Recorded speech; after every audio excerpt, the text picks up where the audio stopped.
dyan! Lumabas ka na! Nay! Mamaya na po! Tumatay pa ako! Lagot talaga sa akin to si Bebang? May kalokohan na naman! Aling sitang! Tama na po yan! Ate Bebang! Natatakot na po ako! Baka pagalitan ka ni Aling sitang! Huwag kang mag-alala, Emily! Ipagtatanggol kita kay nanay! Bebang! Ano ba? May tinatago ka ba sa akin? Wala po, Nay! Ate Bebang! Umamin na tayo! Para hindi ka paluin ng nanay mo! Pero Emily, para nalasin ko dito ni nanay kapag nakita ka na dito, di ba? Sabi nga, ayaw ko niyang tumira dito.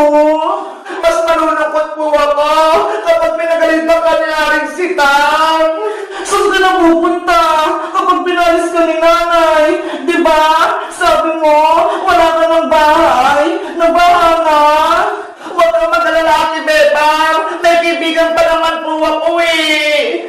Sila rin, at saka si Dan Ezekiel. Doon na lang po ako sa kanila titira. Naawa ko sa'yo, Emily. Sana, ikaw na lang ng kapatid ko. Para ikaw na lang ang kasama ko dito sa bahay. Gustuin ko man, Ate Bebang, pero ayaw naman sa akin ni Aling Sitang. Bebang, buksan mo itong pinto, sabi eh. Ipakita mo sa akin kung sino yung tinatago mo. Aling Sitang, tama na po yan. Nasisira na po yung pintuan nyo. Bitawan mo ako, princess. Siguro, kasabot ka din. Anong tinatago nyo na, Bebang? Umamin ka? Wala po, Aling Sitang. Sabi mo sa akin ng totoo, princess, hindi na kita bibigyan ng spaghetti tuwing birthday ni Bebang kapag nagsisinungaling ka. Sige na nga po. Aamin na ako. Sige, sabihin mo. Si Bebang po, may tinatagong sikreto. Ano nga ang sikreto? Pinapatulog po ni Bebang si Emily doon sa taas ng bahay nyo, sa may bayan. Ano? Si Emily? Pinatutulog dito ni Bebang sa bahay? Opo. Sinasabi ko na nga, be. Bebang, lumabas ka dyan! Emily, anong gagawin natin? Ate Bebang, lumabas na tayo! Umami na tayo kay Aling Sitang! Sige na nga! Wala na naman tayong takas eh! Sagot lang po, Nay! Lalabas na ako!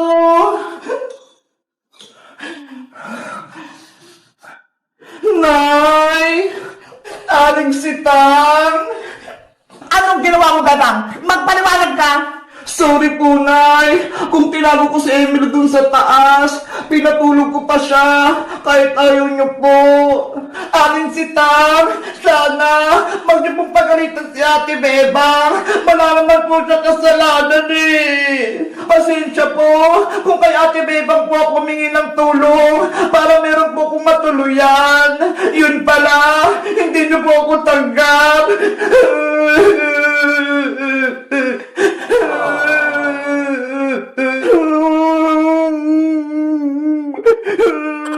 Sorry po talaga, Aling Sitang. Alis na po ako.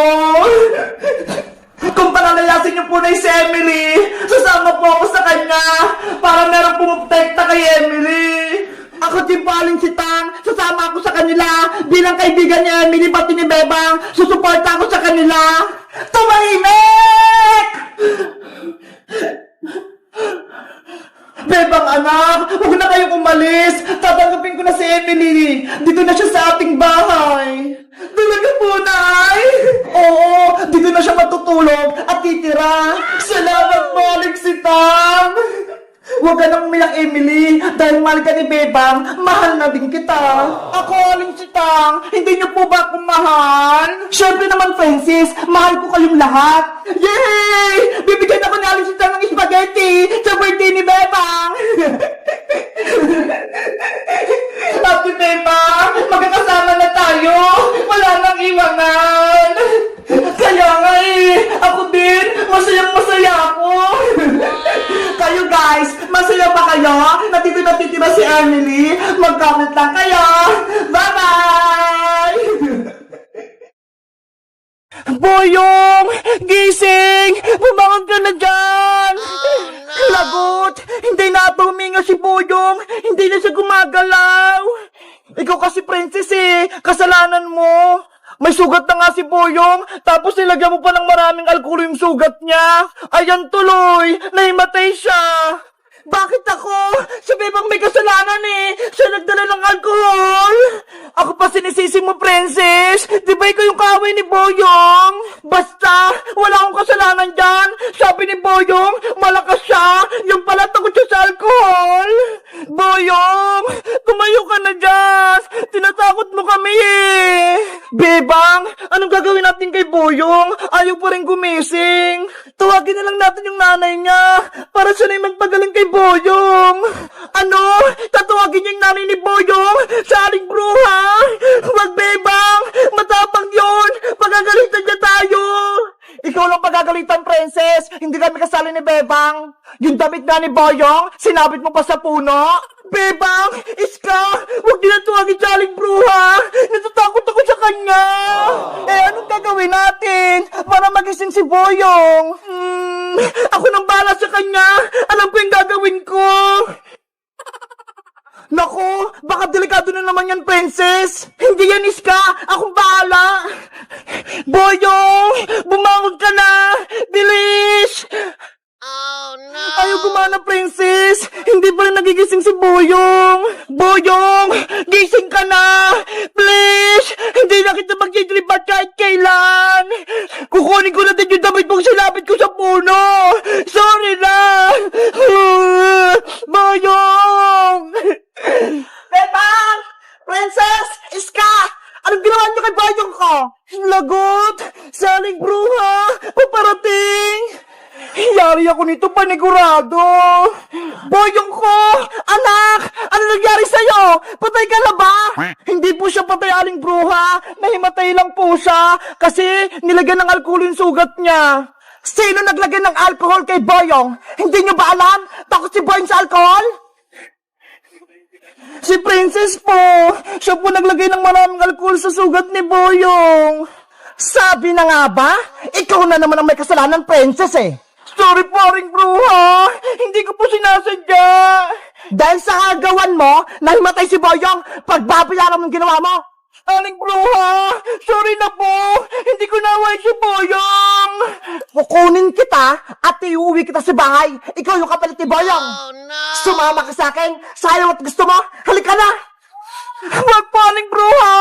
Dito na po ako. Ayoko sumama sa inyo. Aling bruha, huwag niyo po kunin si Princess. Ipapagamot na lang po namin si Boyong sa ospital para gumaling siya. Huwag kayong mga ilam dito, Bebang, kung ayaw niyong madamay. Kasalanan to ni Princess, kaya siya lang magbabayad. Tara na, Princess! Bitawan niyo po ako, aling bruha! Gusto ko na po umuwi sa amin! Lagot ka na ngayon, iuwi na kita sa bahay! Oh Naku! no! Si Princess! Kinuha ni aling bruha! Ano nangyari? Bakit ang ingay-ingay? Tapos angat din ang tuhod ko! Iska! Si Boyong! Gising na siya! Yes! Gising na si Boyong! Aling bruha! Bumalik na po kayo dito! Gising na si Boyong! Oh no! Nasaan na sila? Biglang naglaho! Lagot! Wala na sila! Pati si Princess wala na rin! Hello guys! Magandang araw! Ako si Bebang! Sa aling bruha, dumating! Galit na galit! Kasi si Boyong nahimatay! Tapos, si Princess, kinuha niya! Ano kayang gagawin na aling bruha kay Princess? Alam nyo ba kung anong gagawin namin para makabalik siya? Mag-comment lang kayo para sa part 2! Bye-bye! Mataya! May surprise ako sa'yo! Ah, may cake! Ang dami niyong bisita! Ang dami rin palang pagkain! Dahil birthday ni Mateo, kakanta natin siya ng Happy Happy Birthday Mateo! Ready? Sing! Happy birthday, Mateo! Happy birthday, Mateo! Happy birthday, happy birthday, happy birthday, Mateo! Isa pa! Happy birthday, Lolo! Happy birthday!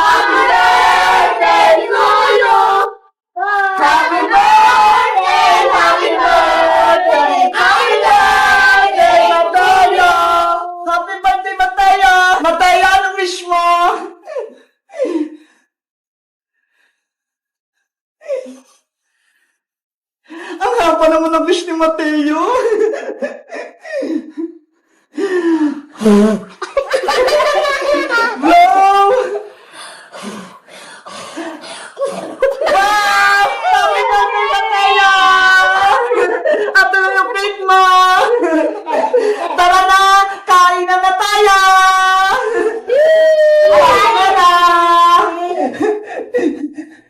Sige na, kumain na kayo! Huwag kayong mahiya! Nasaan na kaya si Princess? Tsaka si Iska? Ang tagal naman nila! In-invite mo ba sila, Mateo? Opo. Asan na kaya sila? Bahala nga sila dyan! Baka mabusan silang pagkain! Kakain na ako! Ito muna sa akin, lumpia! Ang sarap! Kain lang kayo dyan! Hala! Birthday pala ni Mateo! Nakalimutan ko! Bibilisan ko! Baka kumakain na sila! Hello, Mateo! Hello, Bebang! Ay, Princess! Pumasok ka na! Birthday na ni Mateo! Okay, papasok na ako! Wow! Ang daming pagkain! Kumain ka lang dito, Princess, ha? Huwag kang mahiya! Kakain na nga ako! Ano kayang unahin ko? Eto yung spaghetti!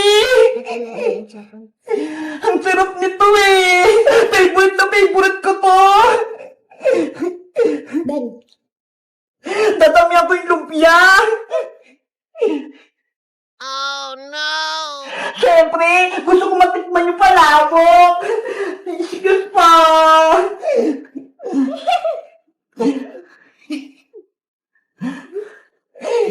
Hala si Princess! Punong-puno na yung pinggan niya!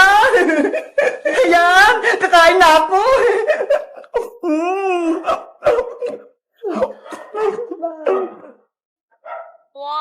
Ang Wow! sarap-sarap naman ang handa ni Mateo! Hoy, Princess! Dahan-dahan ka lang! Baka mapulunan ka! Ngayon lang ako kakain ng madami bebang eh! Kasi ngayon lang may nagka-birthday! Mateo! Hindi mo pala kita nababate! Happy birthday sa'yo! Pasensya na ha! Wala akong dalang regalo! Okay lang po yan, Ate Princess. Masaya po nandito ka. Mas masaya siguro kapag papayagan mo akong magbalot ng pagkain! Okay po, uwian niyo po si Aling Tire. Talaga? Yay! Guys, 8th birthday na ni Mateo! Batiin niyo siya ng happy birthday! Kayo guys, kailan niyo ba yung birthday niyo? Mag-comment lang kayo! Bye-bye!